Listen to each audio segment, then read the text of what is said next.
नमस्कार दोस्तों, रक्षा एकेडमी के ऑनलाइन प्लेटफॉर्म पे आपका स्वागत है। मैं बकुल गुहिया आप लोगों के लिए लेके आया हूँ रट्टा मार सीरीज के अंतर्गत एक नया वीडियो जिसका नाम है मध्य प्रदेश में पंचायती राज।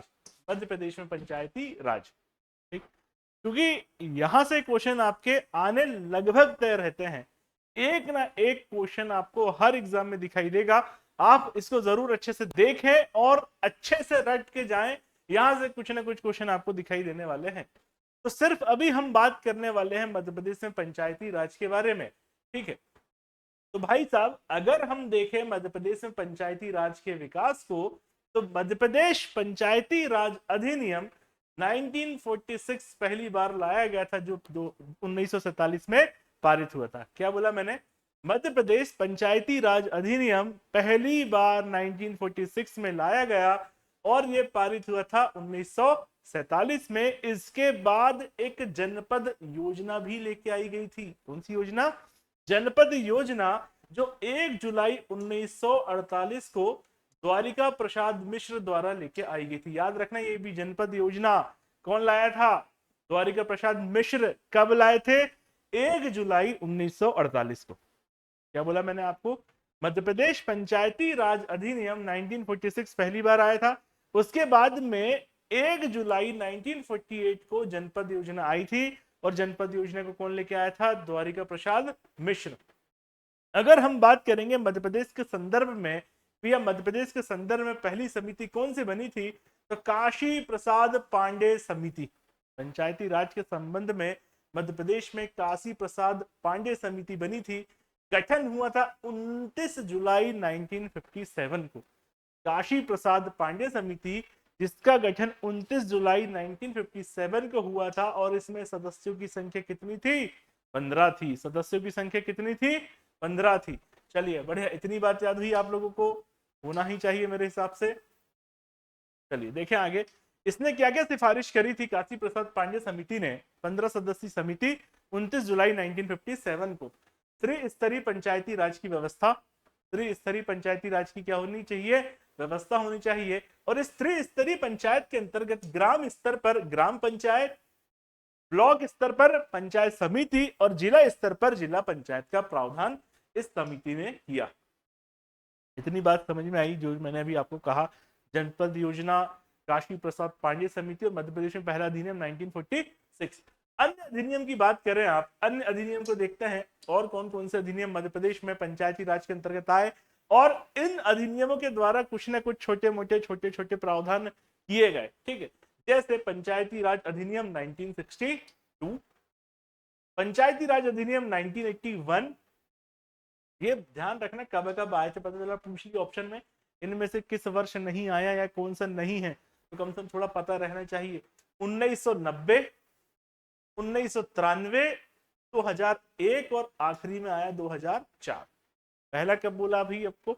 1962, 1981, 1990, 1993, 2001 और 2004। बार बार पढ़ेंगे वैसे याद हो जाए, कोई दिक्कत वाली बात नहीं। अधिनियम 1981 के तहत, मतलब ये वाला पंचायती राज अधिनियम 1981 के तहत मध्य प्रदेश में त्रिस्तरीय व्यवस्था पर पहली बार चुनाव संपन्न कराए गए थे। मतलब अगर आपसे पूछा जाए कि कौन से अधिनियम के अंतर्गत मध्य प्रदेश में पहली बार त्रिस्तरीय व्यवस्था के अंतर्गत चुनाव संपन्न कराए थे, तो आपको बताना भैया अधिनियम 1981 के अंतर्गत। याद रखिएगा, अधिनियम 1990 मतलब ये वाला अधिनियम, ठीक है। ग्रामीण विकास एवं उसकी समस्याओं को हल करने के लिए लाया गया था। बहुत इंपॉर्टेंट फैक्ट है ये वाले भी, है ना। अधिनियम 1990 मतलब मध्य प्रदेश पंचायती राज अधिनियम 1990 किस लिए लाया गया था? ग्रामीण विकास एवं उनकी समस्याओं को हल करने के लिए लाया गया था। याद हुई बात इतनी? बहुत इंपॉर्टेंट बात है भाई। चलिए, 73वां संविधान संशोधन लागू हो गया है। अब देखते हैं मध्य प्रदेश पंचायती राज अधिनियम 1993। 73वें संविधान संशोधन अधिनियम को संसद द्वारा 20 अप्रैल 1993 को पारित किया गया। कब? 20 अप्रैल 1993 को पारित किया किसने? संसद ने। और इसको लागू कब किया गया भारत में? 24 अप्रैल 1993 को। लागू कब किया गया? 24 अप्रैल 1993 को लागू किया गया। और भैया इसलिए 24 अप्रैल को पंचायती राज दिवस मनाया जाता है। तो राष्ट्रीय पंचायत दिवस प्रथम बार कब मनाया गया? 2010 में मनाया गया। कब मनाया गया पहली बार पंचायत दिवस? 2010 में मनाया गया। संविधान के भाग 9 अनुच्छेद 243 से 243 243 लिखा होना चाहिए, गलत लिखा है 234, 243 से 243 ओ अनुसूची 11 जोड़ी गई। वह विषयों की संख्या कितनी थी? 29 थी। विषयों की संख्या कितनी थी? 29 थी। मध्य प्रदेश में पंचायती राज विधेयक को 25 जनवरी 1994 को लागू किया गया। बहुत इंपॉर्टेंट डेट है। कब लागू किया गया? 25 जनवरी 1994। मध्य प्रदेश में कब किया गया? 25 जनवरी 1994 को। मध्य प्रदेश में कब किया गया? 25 जनवरी 1994 को लागू किया गया। और उस समय विधानसभा कौन सी चल रही थी? 10वीं विधानसभा का उस समय दौर चल रहा था। कौन सी विधानसभा चल रही थी? 10वीं विधानसभा चल रही थी। अधिनियम में 15 अध्याय व 132 धाराएं थी। इस अधिनियम मतलब ये जो अपना 73 अधिनियम के अंतर्गत चुनाव कराने वाला प्रथम राज्य कौन सा था भाई साहब? मध्य प्रदेश था। मध्य प्रदेश में पंचायती राज अधिनियम कब लागू किया गया? 25 जनवरी 1994 को। और भारत में कब किया गया? 24 अप्रैल 1993 1993 को। बहुत इंपॉर्टेंट डेट है, याद रखिएगा भाई। फैक्ट की बात करें थोड़े से, ग्राम स्वराज अधिनियम 26 जनवरी 2001 को लागू किया गया। एक क्वेश्चन अगर आपसे मैं पूछूं, ग्रामीण विकास एवं उनकी समस्याओं को हल करने के लिए कौन सा संविधान संशोधन लाया गया था? संविधान संशोधन नहीं, कौन सा अधिनियम पारित किया गया था? तो बताइए कौन सा अधिनियम पारित किया गया था, कमेंट करके बताएं। और देखें फैक्ट्स कुछ। मध्य प्रदेश पंचायती राज संशोधन अधिनियम 2004, इसके अंतर्गत क्या प्रावधान किया गया? इसके अंतर्गत प्रावधान किए गए। इसके अंतर्गत क्या प्रावधान किया गया? ग्राम सभा की 1 वर्ष में 4 बैठक क्या होनी चाहिए? अनिवार्य होनी चाहिए। 2004 अधिनियम के अंतर्गत क्या प्रावधान किया गया कि भैया ग्राम सभा की जो बैठक है 1 वर्ष में कितने बार होनी चाहिए? 4 बार होनी चाहिए। जनवरी, अप्रैल, जुलाई और अक्टूबर। और इस ग्राम सभा में कोरम न्यूनतम कितना होना चाहिए? 10% या 500 जो भी हो सके। कितना होना चाहिए? या तो 10% होना चाहिए 1/10, या तो 500 की जनसंख्या होनी चाहिए जो भी उपलब्ध हो सके। किस अधिनियम के अंतर्गत आया ये? 2004 अधिनियम के अंतर्गत ये बात की गई थी। चलिए यहां से क्वेश्चन भी आते हैं और पहले भी आ चुके हैं। जैसे ग्राम पंचायत के लिए न्यूनतम जनसंख्या कितनी होनी चाहिए? 1000 या उससे अधिक। कितनी? 1000 कम से कम न्यूनतम जनसंख्या, या 1000 जनसंख्या या 1000 से अधिक जनसंख्या होनी चाहिए। किसके लिए? ग्राम पंचायत बनाने के लिए। ग्राम पंचायत में वार्डों की संख्या कितनी होती है? 10 से 20 वार्ड होते हैं। कार्यकाल 5 वर्ष, आयु 21 वर्ष और अभी कितनी है? 23,922। 23,922। इंपॉर्टेंट फैक्ट ये है, ये पहले भी पूछा जा चुका है कि ग्राम पंचायतों में न्यूनतम जनसंख्या कितनी होनी चाहिए? कम से कम 1000 जनसंख्या होनी चाहिए। ठीक। जनपद पंचायत 5000, 10 से 25, 5 वर्ष, 21 वर्ष, अरे आयु 21 वर्ष हो गया, कार्यकाल 5 वर्ष हो गया। और अभी कितनी जनपद पंचायत? 313। ग्राम पंचायत कितनी? 23,922। जनपद कितनी है? 313। और जिला पंचायत 55। जिला पंचायत की आंकड़ा कितना है जनसंख्या का? 50,000 से अधिक, या न्यूनतम 50,000 बोल सकते हैं। वार्ड संख्या 10 से 35, 5 वर्ष और 21 वर्ष क्या होनी चाहिए? आयु होनी चाहिए। कुल मिला के अगर एक लाइन में आपसे मैं कहूं, ग्राम पंचायत की जनसंख्या 1000, जनपद 5000 और जिला 50,000। याद होगी बात? बहुत बढ़िया क्वेश्चन आया है और आएंगे। इस पीडीएफ से ही देख लेना, आपको क्वेश्चन दिखने वाले हैं। यही पीडीएफ डाउनलोड करो, पेपर देके आओ, पंचायती राज उठाओ मध्य प्रदेश का और क्वेश्चन में ला दो। ठीक। पंचायत से संबंधित प्रमुख अनुच्छेद की बात करें, यहां से क्वेश्चन आने ही आना तय है। जिसको जैसे याद रखना है वैसे याद रखो, क्वेश्चन आना तय। 243 में या 243 में क्या दी गई है? परिभाषाएं दी गई। 243 में परिभाषाएं दी गई है। 243 ए में ग्राम सभा का उल्लेख किया गया है। ए में क्या है? ग्राम सभा अनिवार्य होती तो अग्र नंबर, ए नंबर, पहला नंबर कौन हो गया? 243 ए ग्राम सभा कौन हो गया? ग्राम सभा। ठीक है। बी में क्या है? गठन। पंचायतों का गठन। बी में क्या है, गठन।